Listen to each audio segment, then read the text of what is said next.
Assalamualaikum dan selamat kembali ke channel Mak Don. Sekali lagi dengan aku Mak Don, dan hari ni kita akan review sebuah filem yang orang kata box office lah, dan juga dia punya sequel ni menjadi salah sebuah filem most anticipated Indian movies tahun 2021 ni. Okay, filem yang aku nak review ni tahun 2018, tapi sequel dia akan keluar tahun ni, iaitu KGF Chapter 1.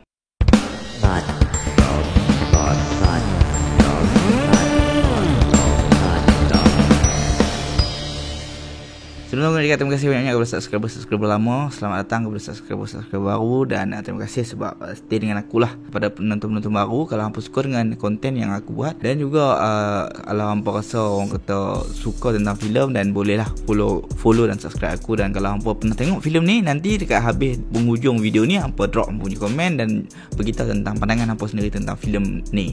Okey, filem KGF Chapter 1 ni terbitkan pada tahun 2018, mendapat rating 8.2/10 dekat IMDb. Box office lah juga dia punya kutipan. Ditulis dan diarahkan oleh Prashant Neel. Filem ni adalah Indian Kannada punya language film tau. Dia bukan Tamil, bukan Telugu, bukan Malayalam, dia Kannada, dia another language. Dan aku pun first time dengar benda ni sebenarnya. Aku pun tak tahu kata ada Kannada punya language dalam India.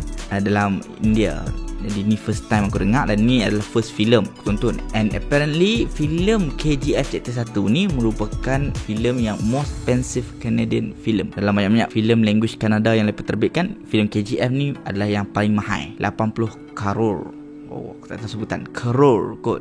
Tentulah. Pelakonnya terdiri daripada Yash, Srinidhi Shetty, dan juga debut daripada Ramachandra Raju, dia punya villain, iaitu Garuda. Aku nak beritahu sikit tentang sequel sebab sequel ni dah keluar dia punya trailer, dan juga dah jadi orang kata hari tu daripada minggu lepas dia dah duduk tangga pertama untuk most anticipated films tau, Indian movies punya. And dia duduk kat cara tu lama juga dalam IMDb. And dalam minggu ni saja yang dia dipotong oleh filem, aku lupa, Raju something lah. Ada sebuah filem dia dah potong filem KGF Chapter 2. Untuk KGF Chapter 2, dia punya villain adalah Sanjay Dutt. Sanjay Dutt bawa watak Adira, iaitu adik kepada Garuda. Aku ada baca yang Sanjay Dutt ni sepatutnya dia main dekat KGF Chapter 1, cuma dia tak mau berlakon KGF Chapter 1 sebab dia tak tahu siapa Yash, iaitu hero ni lah. Dia tak kenal siapa Yash, so dia tak mau ambil risiko kerja dengan kawan tu. Tapi bila filem ni tiba-tiba box office, now baru dia dah kenal Yash, dia suka lakonan Yash, dan dia setuju untuk berlakon Chapter 2 ni. Aku rasa mungkin sebab tu jugalah dia tak tunjuk muka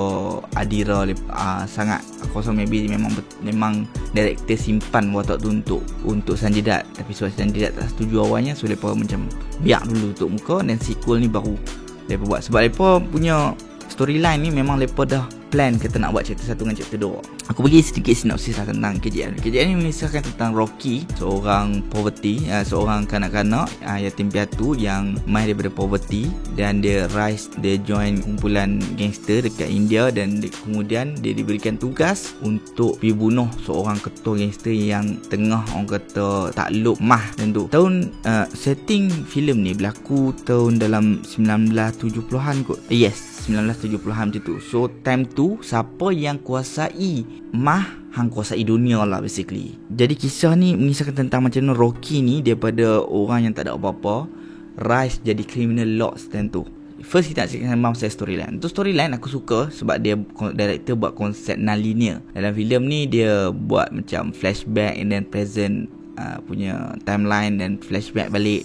Jadi dia di samping kita dapat tengok the actual scene, kita juga ada narrator yang akan orang kata menemani kita sepanjang movie ni, yang mungkin boleh macam kalau tengah tengok satu scene tu kita macam tak faham apa yang tengah jadi, so narrator ni boleh backup benda tu. Dalam storyline ni juga aku suka macam mana dia kaitkan hubungan anak dan juga mak. Dia motif pasal Rocky ni nak jadi kaya dan ada kuasa adalah sebab mak dia yang suruh. Mak dia tak mau dia end up macam mak dia yang mana meninggal miskin time tu. So mak dia cakap suruh Rocky ni jadi seorang yang powerful in future supaya masa depan dia terjamin. Dan mak dia, aku jarang tengok yang mak guide anak jadi jahat. So in this film mak dia yang guide, bagi kata-kata semangat, bagi wisdom macam apa yang hang patut buat untuk bagi hang kekalkan kuasa, ada kuasa anything lah semua. So aku suka hubungan mak dengan anak dalam cerita ni. Yang aku tak suka dalam cerita ni, dia dalam storyline apa semua ni, dia terlalu macam nak tunjuk yang Rocky ni kebal tau. So bila hang tonton the whole film dan sampai satu part tu, hang akan rasa macam okay, kita tahu kata dia kuat, ya, kita tahu kata dia tu kebal, okay, kita tahu semua benda tu.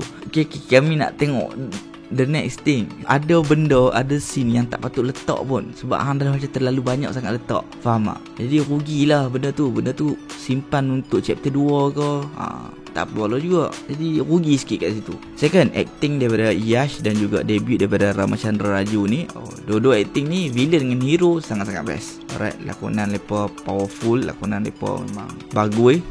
Yash ni memang dia appeal untuk semua yang memang betul-betul Rocky dan semua yang betul-betul nak kuasai dunia, nak kuasai India lah. Dan tu basically kan, nak ada kuasa dan juga nak ada duit yang banyak. So Yash tu represent someone like that, and dia punya lakonan tu memang betul-betul represent that thing. Manakala yang Ramachandra ni sebagai Garuda, memang betul-betul villain. Dia punya muka sendiri pun dah scary, dia punya tingkah laku, behavior, gerak tubuh, semua tu memang scary.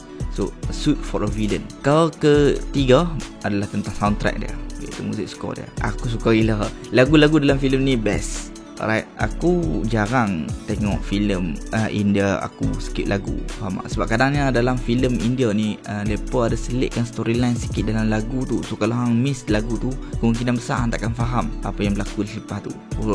Bahaya. So aku layan. Kadangnya best, kadangnya tak best. So terpaksa layan lah, sebab kita tak terlepas storyline. Unless memang betul-betul dia memang menari teruk ke apa, then half setengah lagu aku rasa dia tak best, aku akan skip lah, macam tu kan. Cuma dalam Rocky ni memang lagu dia kebanyakannya best. Dan lagu dia memang lagu yang orang kata represent a leader, represent the whole orang kata bukan represent, macam reflect the whole film. Dia punya composer salah seorangnya Ravi Basrur.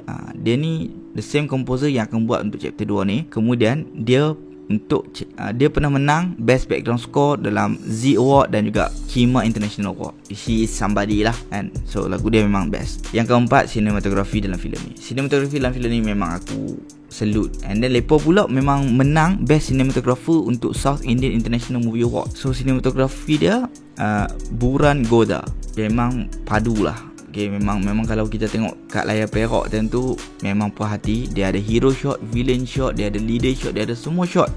Dan shot dia tu semuanya orang kata feast our eyes. Okay, menenangkan mata kita lah. Senang cerita, memang sedap untuk kita tonton. Yang kelima, editing. Editing memang teruk. Sorry sangat-sangat, editing dia ada yang best. Cuma bila dia buat something macam ni, iaitu banyak sangat cut dan juga fast pace. Jadi filem ni jadi macam cacar maraba, sakit mata nak tengok. Dia terlalu banyak cut dan benda ni tak sesuai untuk filem action. Untuk filem action ni dia tak boleh terlalu banyak cut sebab nanti penonton tak akan faham. Pasal tiba-tiba kawan ni melambung pergi sini, kawan ni melambung pergi situ, pasal lepas tiba-tiba ada kat tempat ni, ada kat tempat tu. Dan pasal untuk satu scene macam time ada villain sampai nak bagi arahan dekat Yash tu, dekat Rocky kata nak pergi Goa untuk bunuh Garuda. Dekat situ time dia nak turun kereta tu, ada banyak gila cut yang tak perlu pun. Hang boleh je minimizekan cut dekat situ supaya orang faham apa sebenarnya yang terjadi. Benda tu adalah slow motion, hang buat banyak cut pula. Jadi macam 2-3 scene dia akan jadi macam 2-3 scene tu jadi repetitif. So agak rugi. Jadi untuk filem ni aku rasa benda yang paling teruk dan benda yang paling aku meluat adalah editing dia. Dan benda ni juga yang hampir membuatkan aku tengok filem ni setengah jalan. Sebab aku sakit mata. First fight pun time Rocky belasah budak-budak yang nak take over Mumbai time tu, aku dah sakit mata dah. Aku macam tak tahu apa yang jadi. Tiba-tiba dia ke sana ke sini, lepas tu dia tiba-tiba melambung sana melambung sini kan. Lepas tu lagu dia sedap. So aku macam okay, lagu dia sedap, salam Rocky Bye time tu kan. So aku keep on going tonton. Cuma aku tak perhati gila tentang editing dalam filem ni. Memang terlalu banyak cut and jumpy punya. Memang sakit hati lah bila tonton filem ni. Kalau bukan pasal cut ni, aku rasa dia boleh rise to 9/10 dekat IMDb. Dan aku rasa dia boleh jadi one of the greatest films in Canada. So sekian saja untuk review aku tentang filem KGF ni. Kalau hampa yang tonton, apa pendapat hampa tentang filem ni, dan hampa tak sabar nak tengok KGF chapter 2. Sebab aku memang betul-betul tak sabar. Aku ulang banyak kali tengok teaser dia. Aku rasa 10-20 kali jugalah aku tengok teaser dia, dan aku tak sabar nak tunggu the actual trailer. Nanti kalau ada actual trailer, aku akan kongsikan kat hampa. Dekat link bawah ni aku ada letakkan dia punya link untuk teaser KGF chapter 2. Check it out. Jangan lupa komen, jangan lupa subscribe. Kita jumpa lagi untuk next video. Bye bye. Tutup puri dunia jijak.